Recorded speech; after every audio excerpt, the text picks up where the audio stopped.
Hi friends, Ayyanar துணை serial இனி வரப்போகிற எபிசோட்ஸ்க்கான ப்ரோமோ தான் இந்த வீடியோவில் பார்க்க போகிறோம். வாங்க ஃப்ரெண்ட்ஸ் பார்க்கலாம். பல்லவன் எப்படியோ நிறைய போட்டிகளை ஜெயிச்சு 6 மெடல் வாங்கியிருக்காங்க. அதுக்கப்புறம் கப்பெல்லாம் கூட வாங்கியிருக்காரு. ரொம்ப ரொம்ப சந்தோஷமாக இருக்குது. சேரன் இதை பார்த்தோன்னே ரொம்ப பெருமைப்படுறாங்க. இது எல்லாமே நான் என் அண்ணனுக்காக தான் செஞ்சேன். நான் சின்ன சின்ன தப்புகள் செஞ்சுட்டேன், அதனால் என் அண்ணன் என்கிட்ட பேசுறது கிடையாது, அவரை பெருமைப்படுத்தணுன்றதுக்காக தான் நான் இதை செஞ்சேன் அப்படின்னு சொல்லும்போது ரொம்ப ரொம்ப சந்தோஷப்படுறாங்க நம்ம சேரன். அதுக்கப்புறம் என் குடும்பத்தை மேடையில் ஏற்றணும்னு சொல்லிட்டு எல்லாரையும் கூப்பிட்டு பயங்கர சந்தோஷமாக இருக்காங்க. அவங்களும் எல்லாருமே ஒரு சில வார்த்தைகள் எல்லாம் பேசுகிறாங்க, பல்லவனை பற்றி பெருமையாக பேசுகிறாங்க. பேசினதுக்கப்புறமா எல்லாருமே கிளம்பி வீட்டுக்கு வராங்க. வீட்டுக்கு வந்ததுக்கப்புறமா பல்லவன் பாரு எத்தனை மெடல் வாங்கியிருக்கா அப்படின்னு அதை நினச்சி சந்தோஷப்படுறாங்க. இது வரைக்கும் நம்ம வீட்டில் யாராச்சும் ஒன்றாச்சும் இந்த மாதிரி வாங்கியிருக்கோமா? ஆனால் நம்ம பல்லவன் பார்த்தியானே எத்தனை மெடல் வாங்கிட்டு வந்திருக்கான், அதுவும் பெரிய சைஸில் கப்பெலாம் வாங்கிட்டு வந்திருக்கான். நான்லாம் காலேஜ் படிக்கும்போது ஸ்கூல் படிக்கும்போது திக்லூண்டு கப்பு தான் அப்போல்லாம் கொடுத்தாங்க, அதில் கூட ஒழுங்காக கலந்துக்கிட்டு நான்லாம் ஜெயிக்கவே மாட்டேன். ஆனால் பல்லவனை பார்த்தீங்களா, உண்மையிலே உங்களுக்கு இருக்கிற பவரே வேறு தானே. நீங்கள் அவங்ககிட்ட பேசணுன்றதுக்காக பாருங்கள், அவன் எந்த அளவுக்கு ப்ராக்டிஸ் பண்ணி ஜெயிச்சு கப் வாங்கியிருக்கான். அப்போது உங்கள் மேலே அவனுக்கு எந்த அளவுக்கு மரியாதை இருக்குன்னு நீ பாருண்ணே அப்படின்னு சொல்லிட்டு நம்ம சோழன் சொல்கிறாரு. நிலாமே ஆமாண்ணே, சோழன் கரெக்டாக தான் சொல்கிறாரு. நீங்கள் பேசலை, உங்களை பெருமைப்படுத்தணும், நீங்கள் அவங்ககிட்ட பேசணுன்றதுக்காக அவன் இந்த அளவுக்கு ப்ராக்டிஸ் பண்ணி ஜெயிச்சிருக்கான். இது வரைக்கும் ஏதாச்சும் ஒன்றுலையாச்சும் இவன் கலந்துருக்கானா? ஸ்கூல் டேஸ்லேருந்து காலேஜ் போயிருக்கான், இவ்வளோ நாள் கலந்துக்காத பல்லவன் உங்களுக்காக கலந்துக்கிட்டு இவ்வளோ வின் பண்ணியிருக்கான். உண்மையிலே ரொம்ப சந்தோஷமாக இருக்கிறேன். ஆனால் அவனுக்கு பலம் பலவீனம் ரெண்டுமே நீங்கள் தானே. நீங்கள் அவன்கிட்ட அன்பாக ஆறுதலாக பேசினா அவன் நல்லா கேஷ்வலாக படிக்கிறான். நீங்கள் பேசலை அப்படின்னா அடுத்த உடனே ரொம்ப பொசிஷனஸ் ஆகிடுறான். கண்டிப்பாக நீங்கள் தானே அவனுக்கு எல்லாமே. அவன் தான் ஸ்டேஜ்லேயே சொல்கிறானே அவனுக்கு அப்பா அம்மா எல்லாமே நீங்கள் தானே. அதனால் இனி எந்த சண்டை சச்சரவு வந்தாலையும் பல்லவன்கிட்ட பேசாமல் மட்டும் இருக்காதீங்கண்ணே, நீங்கள் பல்லவன்கிட்ட பேசுங்கண்ணே அப்படின்னு சொல்லிட்டு நம்ம நீலா சொல்கிறாங்க. சரிப்பா, இனிமேல் நான் ஏன் பல்லவன்கிட்ட பேசாமல் இருக்க போகிறேன், இவ்வளோ தூரம் அவன் எனக்காக எல்லாத்தையும் செய்யும்போது பல்லவா அப்படின்னு சொல்லிட்டு ரொம்ப சந்தோஷம் பண்ணி ஹக் பண்ணிக்கிறாங்க. அங்கே ஒரு ஆணி அடித்து அந்த ஆணியில் மெடல்லாம் மாட்டி வைக்கிறாங்க. அதுக்கப்புறம் ஃப்ரிட்ஜு மேலே க்ளீன் பண்ணிவிட்டு அந்த மெடலையும் அந்த இடத்துல வைக்கிறாங்க. அந்த இடத்துல மாட்டினதுக்கப்புறமா அங்கே வாங்க அந்த கப்பையும் ஃப்ரிட்ஜ் மேலே வச்சு அழகு பார்க்குறாங்க. அப்போ பாண்டியும் சோழனும் இருந்துக்கிட்டு, அண்ணன் பாத்தியாண்ணா இவனை, நீங்கள் பேசலன்றதுக்காக மட்டும் காம்படிஷனில் கலந்துக்கிட்டு இவ்வளோ ப்ரைஸ் வின் பண்ணியிருக்கான். அப்போது இதுக்கு முன்னாடி நீங்கள் அவங்ககிட்ட பேசி ஸ்கூல் காலேஜுக்கு எவ்வளோ சந்தோஷமாக அனுப்பி வைங்க, படிக்கணும்னு சொல்லிட்டு எக்ஸாம் நல்லா மார்க் எடுக்கணும்னு சொல்லிட்டு அனுப்பி வச்சுருக்கீங்க. அப்போல்லாம் பல்லவன் காம்படிஷன்லாம் வச்சும் கலந்துக்காமல் ஒரு ப்ரைஸ் கூட வாங்காமல் அதில் கலந்துக்கவே பேர் கொடுக்காமே இருந்திருக்கிறான். ஆனால் இவனுக்குள்ளே இவ்வளோ டேலண்ட் இருக்குது. அப்போது அவன் ஆரம்பத்துலேருந்தே வந்த போட்டியில் எல்லாத்தையும் கலந்துக்கிட்டு இருந்தா கண்டிப்பாக எவ்வளோ ப்ரைஸ் வாங்கியிருக்கலாம். இந்த வீட்டுக்குள்ள மெடலும் கப்பும் எவ்வளோ இருந்திருக்கும் பாத்தியாண்ணா இவனா அப்படின்னு சொல்லமா? ஆமாம் இல்லை, ஏண்டா பல்லவா இதுக்கு முன்னாடியெல்லாம் நீ இந்த மாதிரி கலந்துக்கவே இல்லை அப்படின்னு. ஆனால் அதில் எதுலையுமே எனக்கு இன்ட்ரெஸ்ட் இல்லைண்ணா அப்படின்னு. என்னடா நீ இன்ட்ரெஸ்ட் இல்லைன்னு இப்படி சொல்கிற? இன்ட்ரெஸ்ட் இல்லாமல் தான் இப்போ இவ்வளோ ஜெயிச்சியா? நீ ஜெயிச்சு இதுக்கு முன்னாடியெல்லாம் நிறைய கப்பு வாங்கியிருந்தா எங்கள் எல்லாருக்கும் எவ்வளோ பெருமையாக இருந்திருக்கும். ஏண்டா அப்படி பண்ணிட்டேன்? இனிமேல் இந்த மாதிரிலாம் மிஸ் பண்ணக்கூடாது. நீ காலேஜ் முடிக்கிற வரைக்கும் இனிமேல் எல்லாம் போட்டியெல்லாம் வந்தால் நீ கலந்துக்கணும், சரியா? அண்ணா அப்புறம் உன்னை பற்றி நான் எப்படி பெருமையாக எல்லாருக்கிட்டையும் சொல்கிறது அப்படின்னு சொல்லவும், சரிண்ணா நீ சொல்லிட்டல, கண்டிப்பாக உனக்காக நான் கலந்துக்கிறேன்னா அப்படின்னு சொல்லிட்டு நம்ம சோழன் அதாவது பல்லவன் சொல்கிறாங்க பாண்டிக்கிட்டேயும் சேரன்கிட்ட அதுக்கப்புறம் சோழன்கிட்டையும் நிலா கிட்ட எல்லாருக்கிட்டேயுமே பார்த்தீங்களன்னா ஃப்ராடு பையன் அப்படின்னு சொல்லிட்டு நிலா கூட சொல்லிட்டு இருக்காங்க. ஆமாங்க, இவ்வளோ நாள் கலந்துக்காமையே ஏமாத்திட்டான் அப்படின்னு சொல்லிட்டு தான் பேசிகிட்டு இருக்காங்க. கொஞ்ச நேரத்தில் நடேசன் வீட்டுக்கு வராரு. வீட்டுக்கு வந்ததுக்கப்புறமா நிலா வெளியில் போகிறாங்க. போயிட்டு நடேசன் கிட்ட, அங்கிள் இன்னைக்கு உங்களை காலேஜுக்கு வர சொல்லிட்டு தானே நான் போனேன், நீங்கள் ஏன் வரல அப்படின்னு சொல்கிறாங்க. அட ஒரு வேலை இருந்துச்சுமா அப்படின்னு. என்ன வேலை? சும்மா தான் வெட்டியோ ஃப்ரெண்ட்ஸ் கூட ஊர் சுற்றிட்டு வந்திருப்பீங்க. பல்லவன் விளையாட்டில் ஜெயிச்சு எத்தனை கப்பு எத்தனை மெடல் வாங்கிட்டு வந்திருக்கான் தெரியுமா? நீங்கள் ஏன் வராமல் போயிட்டீங்க? வந்திருந்தா பல்லவன் வின் பண்ணுறதெல்லாம் பார்த்துருக்கலாம். வாங்க உள்ள அப்படின்னு சொல்லிட்டு நிலா கூட்டிகிட்டு வராங்க. பல்லவனுக்கு இன்னுமே நடேசனை கொஞ்சம் கூட பிடிக்கல. அவர் உள்ள நிலா கூட்டிட்டு வந்த உடனே அம்ட்டு கோவம் வருது அவருக்கு. அண்ணி இப்ப எதுக்கு இவ்வளவு உள்ள கூட்டிட்டு வரீங்க அப்படின்னு. என்னடா பல்லவா, நீ இவ்வளோ கப்பு வாங்கியிருக்க, மெடல் வாங்கியிருக்க, இது எல்லாத்தையும் அங்கிள் கிட்ட காட்ட வேண்டாமா? என்னடா நீ இதுக்கு முன்னாடி ஒரு கப்பு பாரு, எத்தனை 2 கப்பு இருக்கு, ஸோ மெடல் 6 இருக்கு, இதெல்லாம் அவர் பார்க்க வேணாமா அப்படின்னு சொல்றாங்க. அண்ணி அப்படின்னு சொல்லவும், என்ன பல்லவா அண்ணின்னு சொல்லிட்டு அமைதியா இரு, அங்கிள் இங்க பாருங்க அப்படின்னு சொல்லிட்டு மேல வச்சிருக்கிற எல்லாத்தையுமே காட்டுறாங்க. அப்படி அவன் ரொம்ப சந்தோஷமா இருக்கு அப்படின்னு சொல்லிட்டு நம்ம நடேசன் வந்து நிலா கிட்ட சொல்லிட்டு இருக்காங்க. பல்லவனுக்கு கொஞ்சம் கூட விருப்பமே இல்லை. ஜெயிச்சு வின் பண்ணவனே என்கிட்ட காட்டணும்னு ஆசைப்படலை, நீயமா அப்படின்னு. என்ன அங்கிள், அவன் தான் சின்ன பையன், நீங்க அவனுக்கு அப்பா இல்லையா? நீங்க இதெல்லாம் பார்த்து பெருமைப்படணும்ல. சேரனனை பத்தி இன்னைக்கு ஸ்டேஜ்ல அவன் எவ்வளோ பெருமையா பேசணும் தெரியுமா? சேரனனுக்காக தான் கலந்துக்கிட்டேன்னு சொல்லி ரொம்ப ஃபீல் பண்ணாங்க அவங்க 2 பேரும் கூட. இப்போ பேச ஆரம்பிச்சிட்டாங்க அப்படின்னு நிலா சொல்லவும், ஓ அப்படியாம்மா, அப்படிதான் அவனே சொல்லியிருக்கால, அப்பா அம்மா அண்ணன் எல்லாமே அவன் தான் சொல்லிட்டு. அப்புறம் நான் எதுக்குமா, நான் பேருக்கு மட்டும்தானம்மா அப்பா, என்னை ஏமா கூப்பிட்டு காட்டுற அப்படின்னு நடேசன் மனசு உடைஞ்சு வெளியில போயிடுறாரு.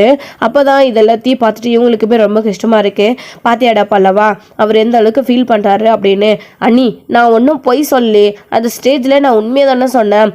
என் அண்ணன் தானே என்னை பிள்ளை மாதிரி வளர்த்துச்சு, அவர் தானே என்னை பார்த்து படிக்க வச்சாரு, அவரை பத்தி நான் பெருமையா சொன்னாம அப்ப வேற யாரோ பத்தி சொல்றான். குற்றமுள்ள நெஞ்சுதான் அன்னைக்கு குருக்கும், அவர் என்னை ஒழுங்கா வளர்த்திருந்தா தானே அவருக்கு இந்த அருமை தெரிஞ்சிருக்கும் அப்படின்னு சொல்லிட்டு பல்லவன் சொல்லவும், சேரன் திட்டிடுறாரு பல்லவனை. பல்லவா இப்படிலாம் பேசாதரா, அவரை நம்மளுடைய அப்பாடா, அவர் இல்லாம நாம எல்லாரும் வந்திருப்போமா, நான் வந்துட்டு பண்ண உன்னை எப்படி நான் வளர்த்துருப்பேன், அவர்கிட்ட இப்படி பேசாதரா அப்படின்னு சொல்லவும் சரின்னு சொல்லிட்டு பல்லவன் அமைதியாயிடுறாங்க. இன்னொரு சைடு நடேசன் வெளியில உட்காந்துட்டு ரொம்ப ரொம்ப ஃபீல் பண்றாங்க. உண்மையிலேயே அப்பா அவனுக்கு யாருன்னே தெரியல, வளர்த்த அப்பாவையே இந்த அளவுக்கு அவன் மதிக்காத கோவப்படுறான் என் மேல. உண்மையான அப்பா விட்டுட்டு போயிட்டாங்க, அம்மா விட்டுட்டு போயிட்டாங்கன்ற கோவத்தையும் வருத்தத்தையும் அவனால தாங்கிக்க முடியல. அப்பா அம்மா 2 பேருமே இல்லை, நான் தத்து அப்பா தான் அப்படின்னு தெரிஞ்சா அவன் இன்னும் எந்த அளவுக்கு நம்ம மேல கோவப்படுவான், நம்மளை விட்டு வெறுத்து இங்கிருந்து போனாலையும் போயிடுவானே. இந்த விஷயம் அவனுக்கு கடைசி வரைக்கும் தெரியக்கூடாது. அவன் ஜெயிச்சு இந்த வீட்டிலேயே அவன் அண்ணனுங்களோட சந்தோஷமா இருக்கட்டும், அதுவே நமக்கு போதும். அப்படிப்பட்ட ஒருத்திக்கு பிள்ளையா பிறந்து அவன் இப்படி நம்ம கஷ்டப்படுறோமே அப்படின்னு அவன் வாழ்க்கையில ஒரு நாள் கூட நினைச்சிடக்கூடாது. அதுக்காக தான் இவன் பண்ற எல்லாத்தையும் நான் இவ்வளோ நாள் பொறுத்துட்டு இருக்கேன் அப்படின்னு சொல்லிட்டு நடேசன் ரொம்ப ரொம்ப சந்தோஷப்படுறாங்க. நிலாவுக்கு எல்லா விஷயமும் தெரிஞ்சதுனால தான் நிலா எப்படியாச்சும் பல்லவனையும் நடேசன் 2 பேரையும் ஒன்று சேர்க்கணும். பல்லவன் வந்து நடேசன் கிட்ட நல்லா சகஜமா பேசணும், அப்பான்னு கூப்பிடணும் அப்படின்ற ஒரு ஆசையில நிலா இதெல்லாம் செய்கிறாங்க.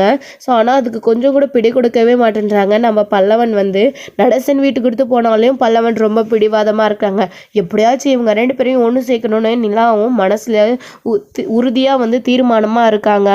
இன்னொரு சைடு வந்து சரி விடுங்க, எதுக்கு இதெல்லாம் பற்றி பேசிக்கிட்டு, ஆனால் அவன் மெடல் வாங்கியிருக்கான், சந்தோஷமாக கொண்டாடுற மாதிரி ஏதாச்சும் செஞ்சு கொடுங்கண்ணா அப்படின்னு சொல்லிட்டு ஸ்வீட் செய்யலான்னு சொல்லிட்டு நம்ம சோழன் சொன்னதும் சரின்னு சொல்லிட்டு, நான் செஞ்சு கொடுக்காம இருப்பானா, நான் செஞ்சு தரேன் அப்படின்னு சொல்லிட்டு சேரன் வேகமாக கிச்சனுக்கு போய் அவர் ஏதாச்சும் புதுசாக ரெசிபி செய்யலான்னு சொல்லிட்டு செஞ்சுட்டு இருக்காங்க. ஏதோ ஒரு விஷயத்த யோசிச்சு எல்லாமே செய்யலான்னு சொல்லிட்டு பொருளெல்லாம் வந்து எடுக்கிறாரு. அதுக்கப்புறம் இதுவும் வழக்கம் போல செய்யறது தானே, போர் அடிக்குதுன்னு எல்லாரும் சொல்லுவாங்க, வேற ஏதாச்சும் செய்யலாமா, சந்தா தான் டிஃப்ரெண்ட்டாக செஞ்சு கொண்டு வரோம், நம்ம சந்தாக்கே கால் பண்ணி கேட்கலான்னு சொல்லிட்டு சரி என்ன பண்ணுறாரு, சந்தாவுக்கு கால் பண்ணுறாங்க. சந்தா வீட்டில் ரொம்ப ஃபீல் பண்ணிட்டு இருக்காங்க. ஏன் அப்படின்னா அவங்க வீட்டு சைடில் திரும்பவும் அவருடைய மாமா சந்தாவை அங்கே கூட்டிகிட்டு வர சொல்லி ப்ரெஷர் பண்ணுறாங்க. அதனால ரொம்ப ஃபீல் பண்ணி உட்காந்துட்டு இருக்கும்போது சேரன் கால் பண்ண உடனே ஃபோன் அட்டன் பண்ணி பேசுறாங்க. என்ன சந்தா, ஏன் குரல் ஒரு மாதிரியா இருக்கு அப்படின்னு சொல்றாங்க. ஒன்றும் இல்லை சொல்லுங்க என்ன விஷயம் அப்படின்னு கேட்கும்போது, இல்லப்பா பல்லவன் ஸ்கூல் காலேஜில் போயிட்டு பயங்கரமாக வந்து ப்ராக்டிஸ் பண்ணி ஸோ காம்படிஷன்லாம் வின் பண்ணியிருக்கான், அது சந்தோஷத்தை கொண்டாடுறதுக்காக ஸ்வீட் செய்யலான்னு பார்த்தேன், நீ தான் நிறைய ஸ்வீட்ஸ்லாம் செஞ்சு கொண்டு வருவில்ல, அதான் ஏதாச்சும் ஸ்வீட் உங்ககிட்ட செய்யறதுக்காக கேட்கலான்னு கால் பண்ணேன், ஏதாச்சும் நீ புதுசாக ஸ்வீட் இருந்தால் சொல்கிறியாப்பா, நான் அதை தம்பிங்களுக்கு செஞ்சு கொடுக்குறேன் அப்படின்னு சொன்னதும் சரின்னு சொல்லிட்டு சந்தா அவங்க கவலையெல்லாம் மறந்துட்டு சேரன் கிட்ட ஒரு ஸ்வீட்கான ரெசிபியை வந்து சொல்லிட்டு இருக்காங்க. அதை சொல்ல நம்ம சேரனுமே செஞ்சுட்டு இருக்காங்க. அப்படி வந்து செஞ்சு முடிச்சதுக்கு அப்புறமா சொல்லுமா, பரவாயில்லப்பா சந்தா, நீ சொன்ன மாதிரி ஸ்வீட் கரெக்டாக வந்திருக்கு, இதை நீ ஒரு நாள் எனக்கு செஞ்சு கொண்டு வந்திருக்காதானா அப்படின்னு கேட்குறாங்க. ஆமாம் அப்படின்னு சொல்லவும், சரிப்பா இதை தம்பிங்களுக்கு கொடுத்துட்டு நான் அவங்ககிட்ட பேசுகிறேன் அப்படின்னு சொன்னதும் சரி இன்னும் சந்தாவும் ஃபோனை கட் பண்ணிடுறாங்க. அவங்க மனசில் இருக்கிற கவலை எதையுமே நம்ம சந்தா அவங்க கிட்ட சேரன் கிட்ட சொல்கிறதே கிடையாது. ஸோ ஃபோனையும் சேரன் தம்பிங்களுக்காக, அதாவது பல்லவன் ப்ரைஸ் வாங்கிட்டான்ற சந்தோஷத்தில் திரும்பவும் பேச ஆரம்பிச்சிடும் அப்படின்ற சந்தோஷத்தில் சந்தா கிட்ட என்ன எதுன்னு கேட்காமே அவரும் கால் கட் பண்ணிடுறாங்க. இது அவங்களுக்கு ஒரு பக்கம் ஃபீல் பண்ணிட்டு இருந்தாலையும் நம்மள என்னாச்சுன்னு கேட்கலன்னு சொல்லிட்டு ஸோ அவங்க தான் டைம் கேட்டிருந்தாங்க கல்யாணத்துக்கு. இப்போ அவரை நீங்கள் கல்யாணம் பண்ணிக்கோங்க, எனக்கு இப்படி என் மாமா என்னை கூப்பிடுறாரு அப்படின்னு சொல்லிட்டு சந்தாவால் சொல்லவும் முடியாது. அதனால அமைதியாகிடுறாங்க. அதுக்கப்புறம் ஸ்வீட் கொஞ்ச நேரத்தில் செஞ்சு எடுத்துகிட்டு வந்து பாண்டி சோலா நிலா எடுத்துக்கோப்பா அப்படின்னு சொல்லிட்டு எல்லாருக்கும் கொடுக்குறாங்க. பல்லவனுக்கு அடுத்து வெளியில் வந்து நடேசனுக்கு கொடுக்குறாங்க. எல்லாருமே ஸ்வீட் சாப்பிட்டுட்டு நிலாவும் சோழனும் சாப்பிட்டுட்டு அவங்களோட ரியாக்ஷனே வேறு மாதிரி இருக்குது. ஏன் பல்லவன் பாண்டியோட ரியாக்ஷன் கூட வேறு மாதிரி இருக்குது. ஆமாம் இது என்னண்ணா இது புதுசாக இருக்குது அப்படின்னு சொல்லிட்டு பல்லவன் கேட்குறாங்க. ஆமாண்ணா ஸ்வீட் ரொம்ப சூப்பராக இருக்குது, புதுசாகவும் இருக்குது, வாயில் வச்ச உடனே அப்படியே கரியுது, என்னண்ணா இது ஸ்வீட் அப்படின்னு சொல்லிட்டு நிலா கேட்குறாங்க. அதுவாப்பா இது பேர் என்னமோ சந்தா சொல்லிச்சுப்பா, எனக்கு வாயில் வரல அப்படின்னு சொல்லாமோ, ஓ அப்போது இது சந்தாவோட ரெசிபியா அப்படின்னு சோழன் கேட்குறாங்க. ஆமாண்டா சோழா, எனக்கு புதுசாக ஏதாச்சும் செய்யணும்னு தோணுச்சு, உங்ககிட்ட பழைய போல் வழக்கம் போல் கேசடியும் பாயாசமும் பண்ணி கொடுக்க விருப்பம் இல்லை. சந்தா தான் அடிக்கடிக்கு இந்த மாதிரி ரெசிபியெல்லாம் செஞ்சு சைட்டுக்கு கொண்டு வருமா, அதான் அதுக்கிட்ட ஃபோன் பண்ணி கேட்டேன், சந்தா தான் இந்த ரெசிபியை சொல்லுச்சு அப்படின்னு சொல்லுவோம். அண்ணா சந்தாக்கு உண்மையிலே நான் தேங்க்ஸ் சொல்லணும்னு சொல்லுங்கண்ணே, ஸ்வீட் ரொம்ப சூப்பராக சொல்லி கொடுத்துருக்காங்க அப்படின்னு சொல்லுவோம்.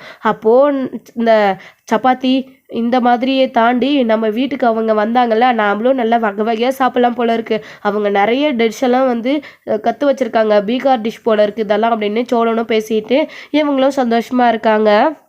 அப்படி சந்தாவை பற்றி இந்த ஸ்வீட்டை பற்றி பேசும்போது தான் நம்ம பாண்டியும் சோழனும் இருந்துக்கிட்டு நம்ம சேனன்கிட்ட, அண்ணன் இப்போ தானே எனக்கு புரியுது, அதாவது இப்போ தான் கேட்கணும்னு தோணுது, நீ கல்யாண விஷயத்தை பற்றி என்னென்ன முடிவு எடுத்திருக்கிற, நாங்கள் ஏற்கனவே உங்ககிட்ட இதை பல தடவை பேசிட்டோம் அப்படின்னு சொல்லவும் அப்போ தான் நம்ம சேரனுமே வந்து இன்றைக்கி சைட்டில் நடந்த விஷயங்களும் சொல்கிறாங்க.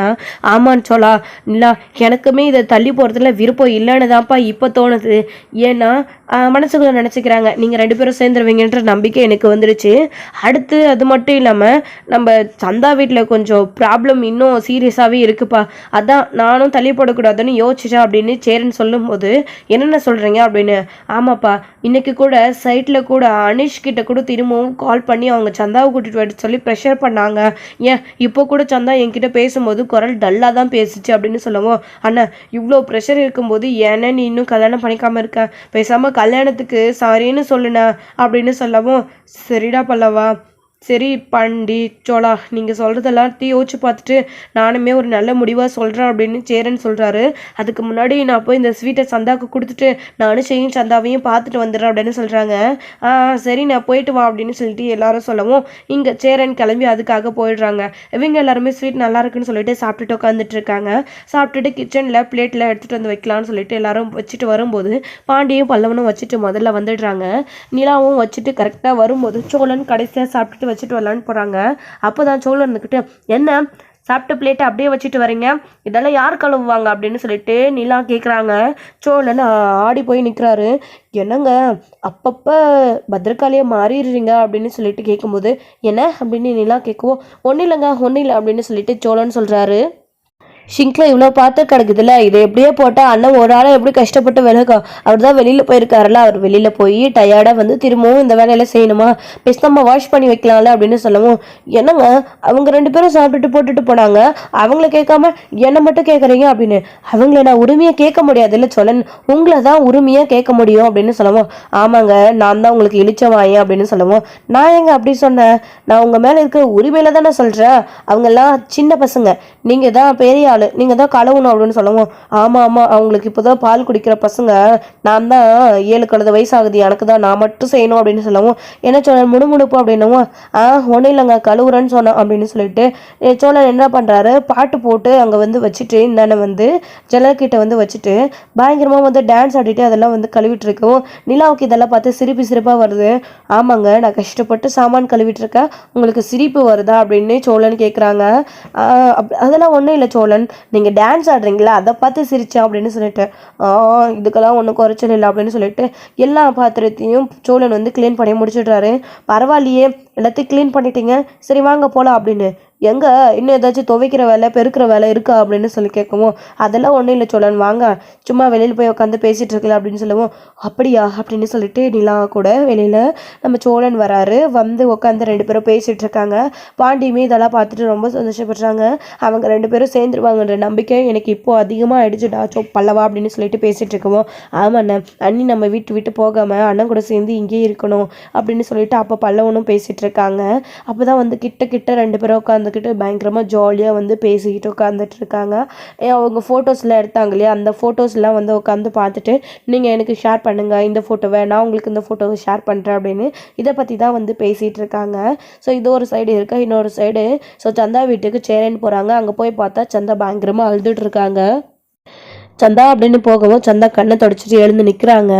என்னப்பா என்னாச்சு, ஏன் அழுதுட்டுருக்க அப்படின்னு உடனே துக்கம் தாங்க முடியாமல் கட்டி பிடிச்சி அழுக ஆரம்பிச்சிடுறாங்க சந்தா. ஸோ ஏன்பா அப்படின்னு சொல்லி கேட்கும்போது விஷயத்த வந்து சொல்கிறாங்க. அப்போ தான் வந்து கொஞ்ச நேரத்துல அனுஷ் வெளியிலிருந்து வீட்டுக்கு வராங்க. வீட்டுக்கு வந்த உடனே வாங்க பையா அப்படின்னு சொல்லவும், அப்புறம் 2 பேரும் தூரம் போய் நின்றுக்கிறாங்க. என்ன அனுஷ் ஏன் சந்தா அழுதுட்டுருக்கு அப்படின்னு. நான் தான் சொன்னேன் இல்லை பையா, புதுசாக பிரச்சனை வர என்ன இருக்குது, பழைய பிரச்சனையே தான். அவங்க சந்தாவுக்கும் சரி எனக்கும் சரி ஃபோன் பண்ணி ரொம்ப டார்ச்சர் பண்ணுறாங்க. சந்தா ரொம்ப பயப்படுறான் அப்படின்னு சொல்லவும், நீ எப்போ பயப்படுறதா நான் இருக்கல அப்படின்னு சொல்கிறாங்க. நான் கேட்குறேனே தப்பாக நினச்சிக்காதீங்க, உங்கள் வீட்டில் பிரச்சனையெல்லாம் சால்வ் ஆகிடுச்சா, நீங்கள் என்ன கல்யாணம் பண்ணிக்கிறீங்களா, நான் வேறு யாரையும் கல்யாணம் பண்ணிக்க மாட்டேன் அப்படின்னு சந்தா கொஞ்சம் ஃபீல் பண்ணி அழுகுறாங்க. அப்போ தான் பையா அப்படின்னு சொல்லவும், எனக்கு புரியுது அனிஷே சந்தா சொல்கிறது அப்படின்னு சொல்லிட்டு சோழன் சொல்கிற அதாவது சேரன் சொல்கிறாரு. சொன்னதுக்கப்புறமா சரி சந்தா நீ கவலைப்படாத, வீட்டில் கூட நிலா பல்லவன் பாண்டி எல்லாருமே இந்த விஷயத்தை பற்றி தான் பேசிகிட்டு இருக்காங்க. கல்யாணத்தை தள்ளி போடவேனா சீக்கிரமாக பண்ணிடலான்னு தான். இப்போது நீ இருக்கிற நிலமையை பார்க்கும்போது எனக்கு ரொம்ப பயமாக தான் இருக்குது. சரி சந்தா நீ கவலைப்படாத, நம்ம 2 பேருமே சீக்கிரம் கல்யாணம் பண்ணிக்கலாம் அப்படின்னு சொல்லிட்டு சேரேன்னு சொல்லவும் சந்தாவுக்கு ரொம்ப சந்தோஷம். பையா உண்மையிலே தானே சொல்கிறீங்க, இல்லை சந்தாவை சமாதானப்படுத்துறதுக்காக இப்படி சொல்கிறீங்களா அப்படின்னு அனிஷ் கேட்கவும், அதெல்லாம் ஒன்றும் இல்லை அனிஷே, நீ ஏன் இப்படி சொல்கிற, உண்மையிலே தான் நான் வீட்டில் எல்லாருக்கிட்டையும் பேசிட்டு உனக்கு நான் ஃபோன் பண்ணுறேன், கவலைப்படாத. சந்தா இங்கே பாருப்பா, நீ சொல்லி கொடுத்தல அந்த ஸ்வீட்டை செஞ்சு எடுத்துகிட்டு வந்திருக்க, சாப்பிடு அப்படின்னு சொல்லவும் எனக்கு வேண்டான்னு சொல்கிறாங்க. இப்போ நான் உனக்கு சந்தோஷமான விஷயம் சொல்லியிருக்கல, சாப்பிடுப்பா அப்படின்னு சொல்லவும் அதுக்கப்புறம் வற்புறுத்தி சொன்னதுனால சாப்பிட்றாங்க. அனுஷ் கூட சாப்பிட்றாங்க. நல்லா இருக்கு அப்படின்னு சந்தா சொல்லி கொடுத்த ரெசிபி தான். எல்லாருமே சாப்பிட்டுட்டு நல்லா இருக்குன்னு சொன்னாங்கப்பா. நீ வீட்டுக்கு வந்ததுக்கப்புறமா இந்த மாதிரியெல்லாம் அவங்களுக்கு செஞ்சு கொடுப்பேன்னு அவங்க ரொம்ப ஆசையாக இருக்காங்க. நீ இதெல்லாத்தையும் செஞ்சு கொடுப்பல்லப்பா அப்படின்னு கேட்குறாங்க. நான் கண்டிப்பாக செஞ்சு கொடுக்குறேன் அப்படின்னு சொல்லிட்டு சந்தாவும் சொல்லிட்டு இருக்காங்க. அப்போது சேரன்கிட்ட நம்ம சந்தா கிட்ட ஒரு விஷயம் கேட்குறாங்க. சந்தா நான் கேட்குறேன்னு தப்பாக நினச்சிக்காத, உங்ககிட்ட நான் ஒரு விஷயம் கேட்கலாமா அப்படின்னு. என்னை பொறுத்த வரைக்கும் நான் உங்ககிட்ட பழகின வரைக்கும் நீ நல்ல விதமாக தான் இருக்க, என் குடும்பத்தில் எல்லாரையும் உனக்கு பிடிச்சிருக்கு, நீயும் சந்தோஷமாக இருக்க. அங்கே வந்ததுக்கு அப்புறமா இப்போது நாங்கள் குடும்பமாக சேர்ந்து எல்லாரும் ஒன்றா சந்தோஷமாக இருக்கோம். அண்ணன் தம்பிங்க எல்லாரும் நீ கல்யாணம் பண்ணிட்டு வந்ததுக்கப்புறமும் கூட்டு குடும்பத்தில் இதே மாதிரி சந்தோஷமாக கடைசி வரைக்கும் இந்த வாழ்க்கை எங்களுக்கு நிலைக்குமாப்பா அப்படின்னு கேட்கவும், ஏன் என்னை பார்த்து இப்படி சந்தேகமாக கேட்குறீங்க, நீங்கள் எதுக்காக கவலைப்படுறீங்கன்னு எனக்கு புரியுது. தம்பிங்களை விட்டு கண்டிப்பாக உங்களை பிரித்து நான் கூட்டிகிட்டு போக மாட்டேன், நம்ம எல்லாருமே சேர்ந்து அதே வீட்டில் ஒன்றா வாழ்வோம் அப்படின்னு சந்தா சொன்னதும் எனக்குமே ரொம்ப ரொம்ப சந்தோஷம். சரிப்பா அது ஒன்று நடந்தால் எனக்கு போதும், என் தம்பிங்க தான் உலகம் அப்படின்னு அவங்கள பற்றி ரொம்ப பெருமையாக சேரன் பேசிகிட்டு இருக்காரு. அந்த சமயத்தில் கூட தம்பிங்களை விட்டு கொடுத்துடக்கூடாதுன்னு சேரன் முடிவெடுக்கிறாரு. ஸோ ரொம்ப ரொம்ப சந்தோஷமாக இருக்காங்க சந்தாவுமே. ஸோ இதோட இந்த எபிசோடு வந்து முடிச்சிருக்காங்க. அடுத்தடுத்த எபிசோடில் என்ன நடக்க போகுது அப்படின்றத வெயிட் பண்ணி நெக்ஸ்ட் வீடியோவில் பார்க்கலாம். Friends thank you. இந்த வீடியோ உங்களுக்கு பிடிச்சிருந்தா லைக் பண்ணுங்கள், ஷேர் பண்ணுங்கள், கமெண்ட் பண்ணுங்கள்.